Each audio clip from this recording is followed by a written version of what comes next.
Hey, all my Crimsonites, and welcome to the Crimson Cure channel, where we embrace our femininity, increase our womanly values, and celebrate our brothers. So join me on our feminine journey to learn, heal, and grow.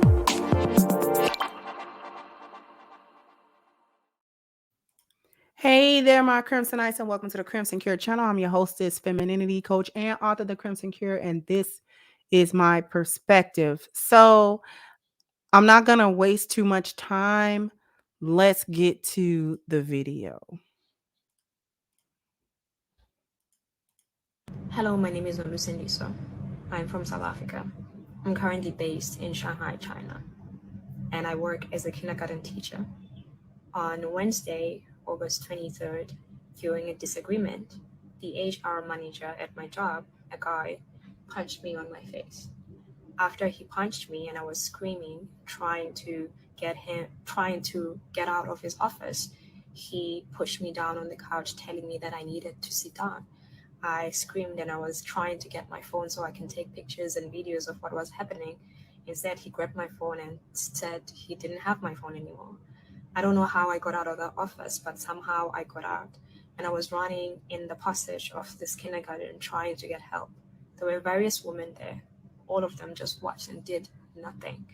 I managed to run to the stairs, but by the time I got to the stairs, he was already there, and he was preventing me from going past them. I was screaming, but he was pulling me, preventing me from leaving. I don't know what came to my head, but I thought about a different exit, and I ran towards the different exit, but he was chasing me. And during the time that he was chasing me, he was singing a song, humming a song, as though to distract me in case so that I can fall and he can catch me. I managed to get out of the building, and there was another lady outside the building shouting for the securities officers to close the gate so I wouldn't get out. But what happened is the security officer made a mistake. Instead of closing the gate, he opened the gate. And then I ran, managing to get out. By the time I got out, I had no shoes on, no socks on. They had taken my phone. I had no bag on. It was just me and nothing on my hands. I didn't know what to do, so I started walking on the streets, and I came across a young Chinese lady. Asked her if she spoke English, and she said yes. I asked her to call the cops. She called the cops arrived, and we went back to the kindergarten. When we arrived at the kindergarten, they had gathered everything that belonged to me in the table, telling me that the reason why they were preventing me from leaving is because they wanted me to calm down so they can call the cops to resolve the issue, despite the fact that I wasn't feeling safe, and that is why I wanted to run away. Then the guy who had punched me told the cops that he did not punch me, that I hit my eye on the couch. I asked them to release the CCTV footage of the building while I was running, and they said they don't have it. We went to the police station. At the police station, the vice principal who saw everything happen said that she didn't see anything, and that when this guy might have hit me, she was on the phone, so she didn't see anything. When I arrived there, the cops basically told me that my visa is expiring next week and I do not have proof that this guy has hit me, and therefore I needed to settle. Feeling like I didn't have a choice, I ended up settling for compensation.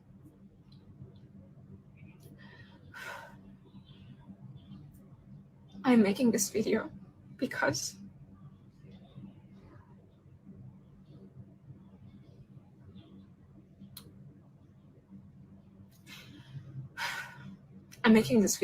there are so many of us out here who are suffering under the hands of our employers, who continue to disobey the law and treat us very poorly.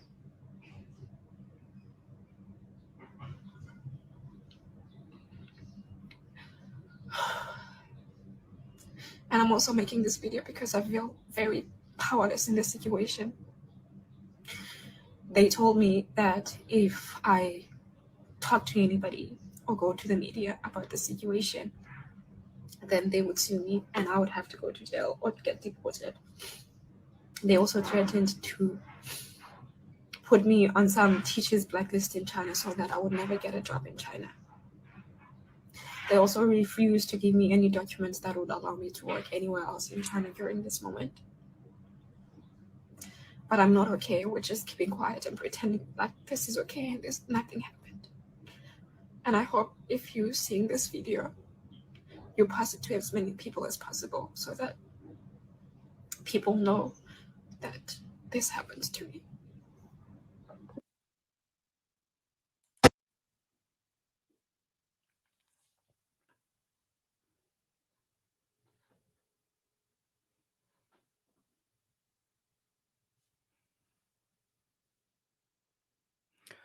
Okay. So you got this lady. She's originally from South Africa. And she's telling the story of her teaching abroad in China and how she got into a bit of a dispute with the HR at her work. And the man began to abuse her. He began to hit her and attack her. And she ran away from him in order to save herself from this attack. She made note that there were women there present who did not lift a finger to aid and assist her from this attack. She barely managed to get out of the facility only because the person operating the gate made a mistake and opened the gate rather than closed it. Her belongings were left behind because she did not have an opportunity to retrieve her items and leave without, from what she says, basically running for her safety. So she leaves the facility and she says that she didn't know what to do. She ran into a young Chinese lady, asked to use her phone, and called the police. The police escorted her back to the facility where the man proceeded to tell a story about, what had happened.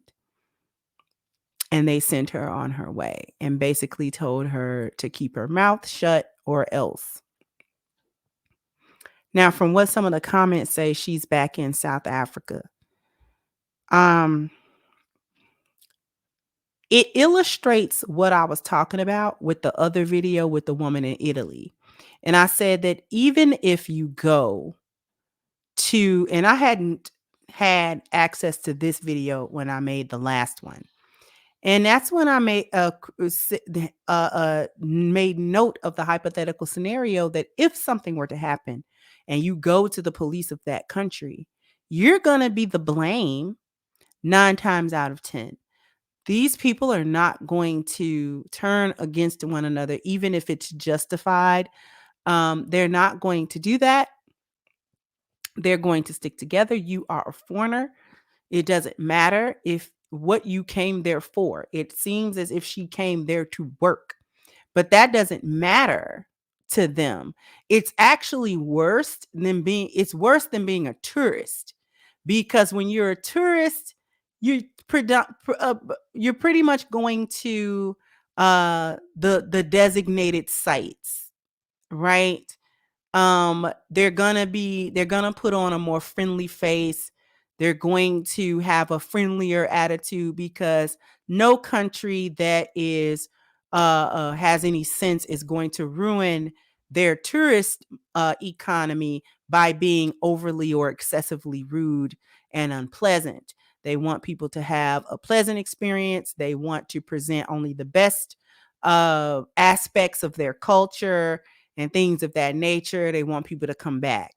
Once you come out of that and you go to these different countries, like to live and to work, that is a different animal because you are expected to assimilate into them as much as possible. The catch 22 to that, though, is that especially if you're melanated, and this isn't an American Black woman, this is an African Black woman from South Africa, but she is a Black woman nonetheless. Okay, she's just from the continent. What you'll realize is it doesn't matter what part of the world you're from, particularly as a Black person in general, male or female, and in this case, a Black woman, right? Because even though she doesn't have the stigma of being American, she still got the stigma of being a Black woman. Our collective image is bad across the world, and it is not solely restricted to Black American women. And the sad part about it is she don't even seem like she was particularly masculine, right? Her response was to run when she got struck. Okay, that's what she said she is doing. She ran. Now, she said that she had a dispute with the guy. I mean, but you're at work. A dispute could be anything. A dispute could be a disagreement on pay or something like that. It doesn't have to be approached in a masculine energy. You know, if I'm the most feminine woman, if you're doing work and let's say, for instance, hypothetically speaking, the pay's not right, your paychecks haven't been correct, you know, if I want to talk to whoever is in charge of that, then I can do that. And that doesn't put me in a masculine space. It doesn't make me the bad guy. We don't know what kind of conversation they were having, whether or not she was aggressive in that conversation or not. But from what she says, her first response was to leave. Once she got hit, her response wasn't to fight, it was to run. Most women would run if they could.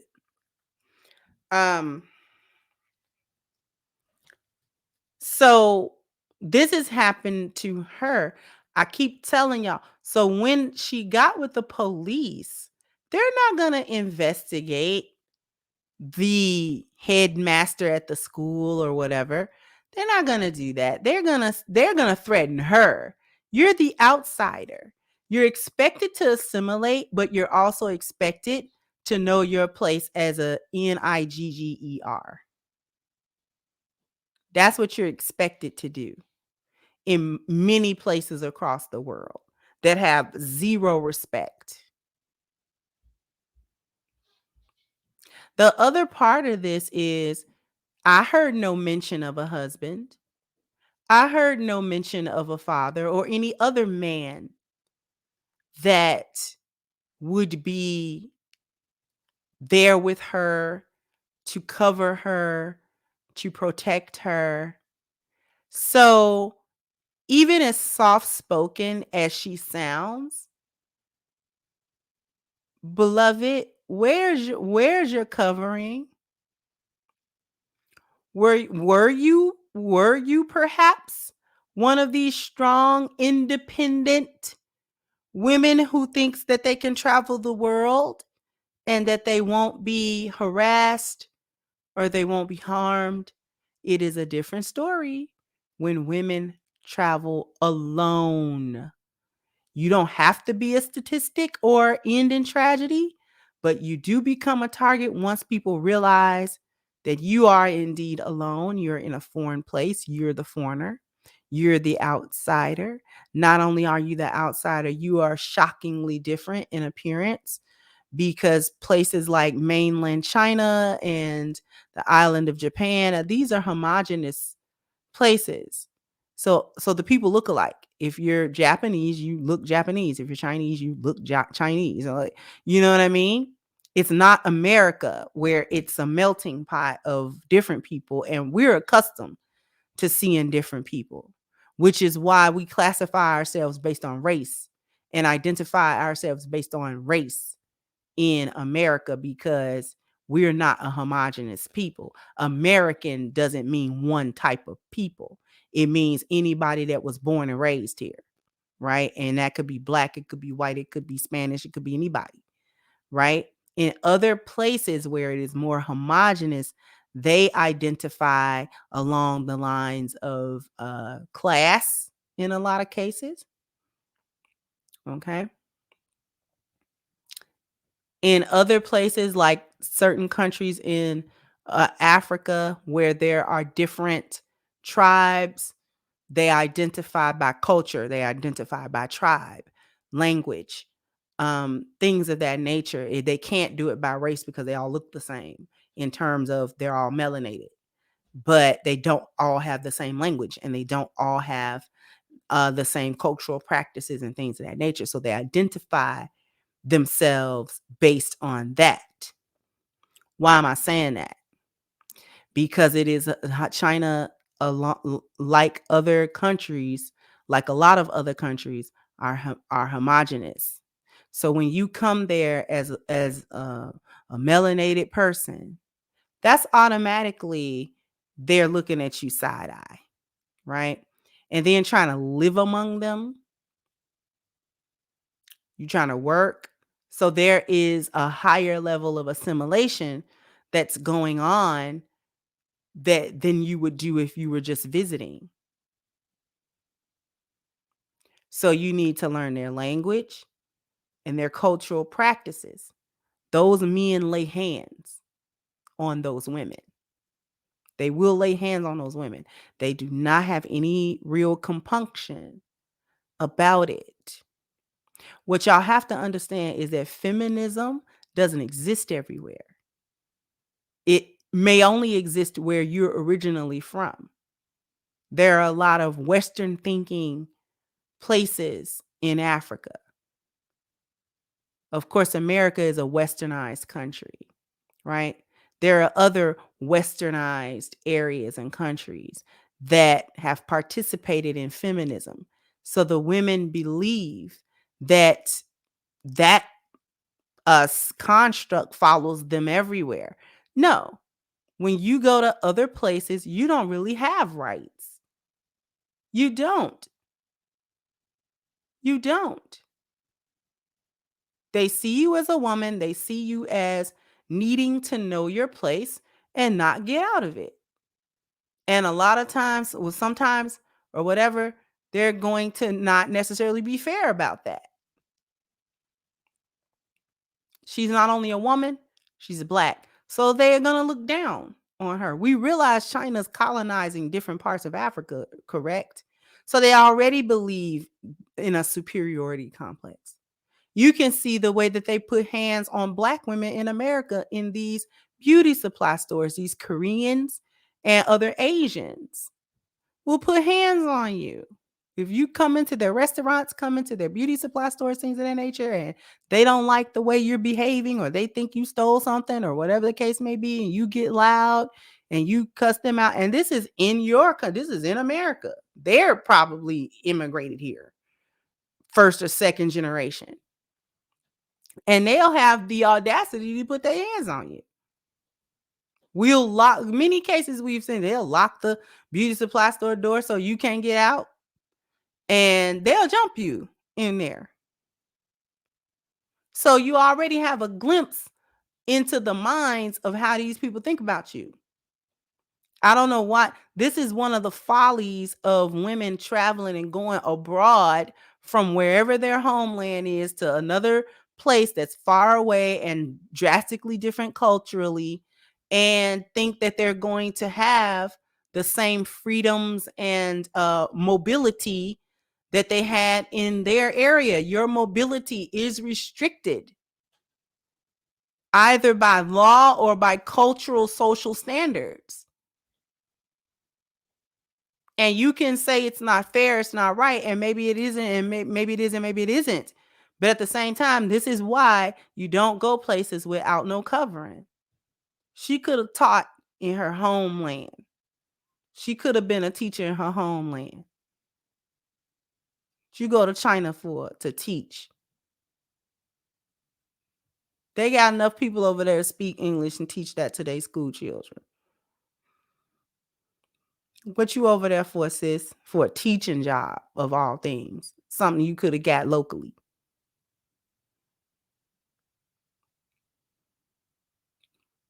Stop going to places where they don't respect you and don't like you.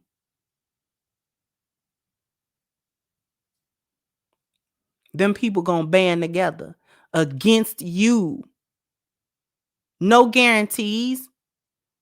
Should have been on the first thing smoking. Back to South Africa. They wouldn't have saw nothing but a dust trail.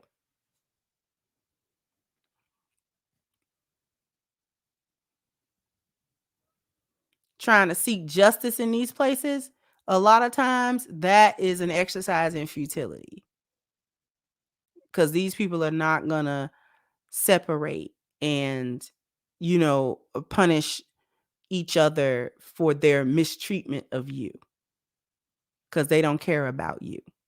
You're nothing to them. Them women could have saw you getting beat to a fine sauce, and they gonna take the side of the man that beat you, and say shoot you and say you fell on a grill. Y'all better keep it up. You can't do that kind of traveling as a woman alone. There are many more times than not, it's a problem, because people are going to realize that you don't have male protection, and they're going to figure that we can kind of do what we want to do to her. We can be as unfair and unjust as we would like to be, and she doesn't have any recourse. What's she going to do? We're not going to get in trouble. That's what I'm saying. So jump down in the comment section. Let me know what you think. Like, share, subscribe to the channel if you have not. Once again, I'm your hostess, The Crimson Cure, and this was my perspective. Bye-bye, Crimsonites.